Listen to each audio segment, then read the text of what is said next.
Welcome to Penrose Learning, where we make understanding easy. You start by verifying the essentials. Make sure MHS2 is fully updated and the specific Deviant DLC or event is active. Once done, prepare loadouts tailored to that Deviant, bring 20+ trank, traps, and element resist gear. Then travel to the exact hunting zone and check your hunter rank meets the spawn requirement. This avoids wasted runs. Move immediately into a short reconnaissance run to confirm spawn timers and environmental triggers before attempting a full capture or kill. You now focus on manipulating spawns and controlling the fight.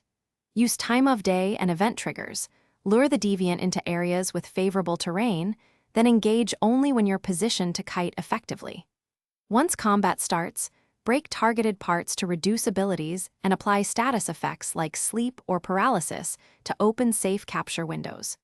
Make sure to use mounts and terrain to interrupt enrages and separate adds. This control increases success and reduces resource waste. You finish the hunt by choosing capture or kill based on drop tables.